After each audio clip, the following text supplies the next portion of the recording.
G'day guys, it's your old pal Nick here from the Bulldog Fanatic YouTube channel, and welcome to today's video as we are previewing the 10-year Premiership anniversary celebration for the Bulldogs. Well, with the clash being between the Western Bulldogs and the Sydney Swans, round 7 at Marvel Stadium, 10 years on from the 2016 flag. Exciting, very exciting stuff. Let's get into it. So both teams come into this game with very different form lines. For a couple of weeks ago, some people would have predicted maybe a grand final prediction, but at the moment it's not looking like that as the Swans are flying on top of the ladder. 5-1 with a good win against the Giants last week with just everything clicking for them. You know, defense, midfield, ruck, forward, everything's clicking for the Swans right now. They're just in fine form, and they're easily one of the biggest premiership contenders for the season. Oh, for the Dogs, well, it's been 2 weeks from hell. Last 10 quarters, the second half against Essendon, and then the full game against Hawthorn, and then especially the full game against Geelong last week, have been an absolute train wreck for us. Oh, it's just injury after injury, just like going back to like old habits and maybe possibly seeing the real Bulldogs. I don't know, but nonetheless, it just hasn't been the best few weeks to be a Dogs fan. But, you know, it's a week's a long time in footy, and we turn over a new chapter to play the Swans tomorrow night. And I'm kind of excited because we are heavy outsiders, and fair enough given our form and given who we've got out, which I'll discuss shortly. But to say the least, both teams are in very different form, but I'm still keen for the game. So the Bulldogs are heavy outsiders because we've made a host of changes, mainly due to injury this week. We've got 5 ins and 5 outs. The ins are Adam Treloar is returning for his first game of the season after having, a bunch of calf soreness right throughout the preseason and interrupting the start of his season. But a few weeks in the VFL, he's been cooking and he's back in the one. So I'm so excited to see Adam Treloar, one of my absolute faves. Lachlan Smith is debuting. He is a ruckman. He is 21 years old. He looks like he's 30, but he's been on the list for a few years, biding his time in the VFL, but he finally gets a gig tomorrow, so I'm very happy to see him because Tim English is still out with that knee injury. Josh Dolan comes in as a small forward option because we need more small forward options because Riley West has not been in good form. Riley West has kicked 1 goal 9 for the year. Go on, Westy, cook tomorrow, please. Who else is in? Oh yeah, Ryan Gardner and Jess Buslinger are in to replace the injured Rory Lobb, who hasn't come up, unfortunately, with that hamstring tightness, and James O'Donnell is out with that hamstring strain. So yeah, so a lot of changes tomorrow. At this point, Marcus Bonampelli is in. He did hyperextend his knee in the second half of the Cats game, but he played on for the rest of the game, and thankfully scans have revealed that there's no structural damage, but he hasn't trained a whole lot this week, so he'll be right up until the last minute to see if he's good to go for tomorrow night. But at this point on Wednesday night, he is playing. Now for Sydney, they've got a big out. Isaac Heaney is out with a corked calf. They've also got a couple of debutants. They've also got Dan Rampy back in, and he's in for Joel Hamling, of course, played in the 2016 Premiership. And he did a very good job with Buddy Franklin. And now since Joel Hamling's omitted, he can, reunite with his 2016 teammates before the game and during the game. So that'll be that's an interesting story there. So yeah, quite a few changes for the Dogs. But big out for Sydney of Isaac Heaney, their best player, being out. Obviously, the troubles for the Dogs in recent weeks has been, having no ruckman, and that's going to continue with no Tim English. We will have 2 rucks because Lewis Emmett has kept his spot, and he'll be rucking alongside the debutant Lachlan Smith. Very inexperienced against the monster that is Brodie Grundy. So at least we've got 2 rucks to combat Grundy, but still we're going to have a disadvantage in the ruck. In terms of defence, we are very inexperienced in the back line and quite light on, especially for Sydney's 3 talls of Charlie Curnow, Joel Amati and Logan McDonald, who have kicked a combined 34 goals between them. So it'll be interesting to see if we have any chance of stopping them from having a huge impact on the scoreboard, especially Charlie Curnow. I'm very scared he'll kick it back just like Jeremy Cameron did last week. Hopefully not 10, but hopefully we can limit Curnow and the Swans forwards as much as we can. Sydney are one of the best ball movement teams in the comp, and actually they're one of the more sexy teams to watch in the comp with their ball movement, how they play their footy. It's been fun to watch the Swans this year. Whenever you put a Swans game on, it's always going to be pretty entertaining, especially from the Lizard Nick Blakey, who's in very good All-Australian form, and the new rules definitely suit him so well. So we got to stop the Swans ball movement. We got to, apply better pressure than we have the last 2 weeks. We've got to apply better pressure, and we've got to try and stifle their ball movement somehow. We've got to win territory. That's what we haven't been doing the last 2 weeks. We haven't been winning territory, and therefore our defense just hasn't had much respite, because the ball's just constantly getting in there. The Bulldogs had 72 turnovers last week. Truly pathetic.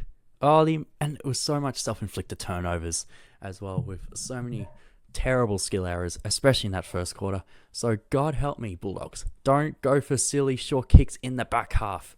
If don't do that consistently. The definition of insanity is doing the same thing over and over and over again and expecting a different result.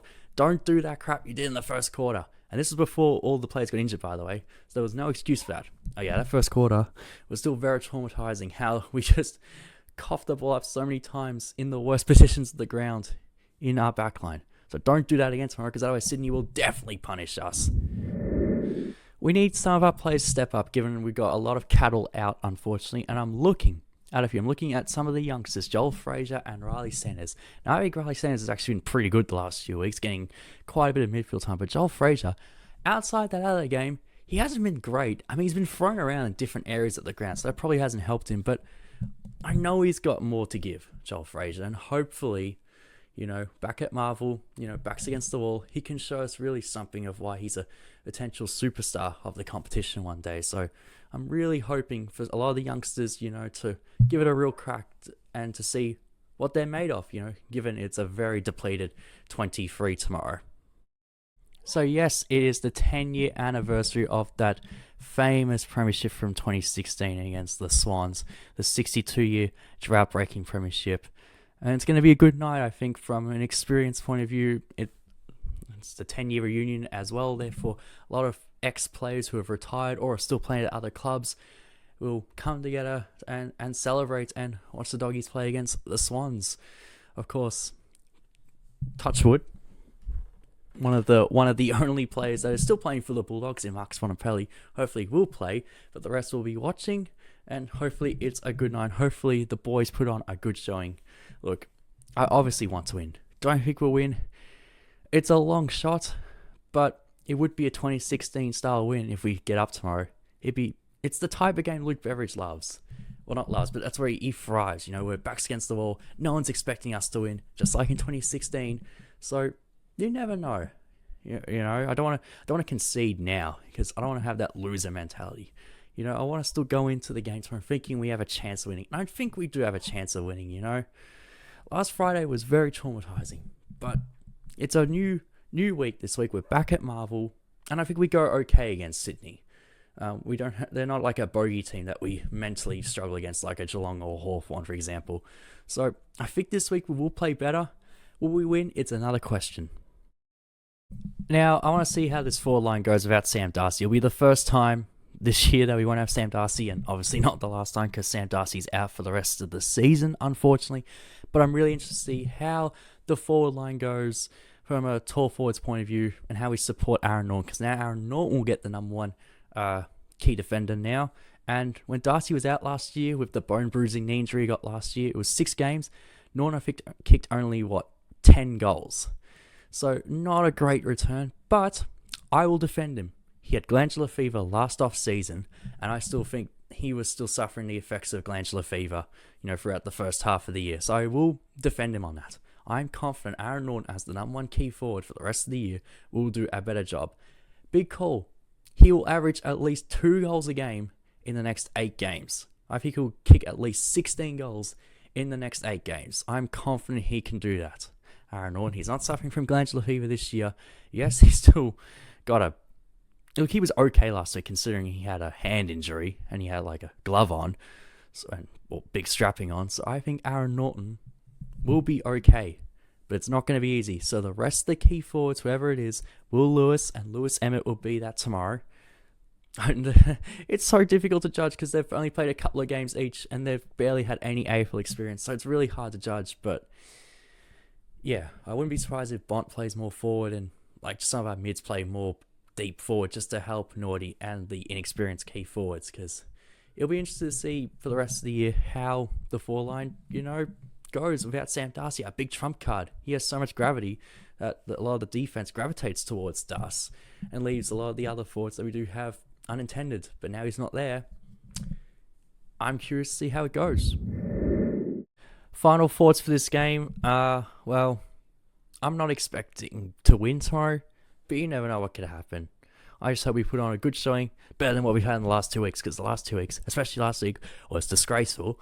So hopefully Bevo can come up with some magic. Hopefully the boys can find some of that tooth and nail in them, and we can somehow pull up an upset against the mighty Sydney Swans. So it should be a good night. I am going.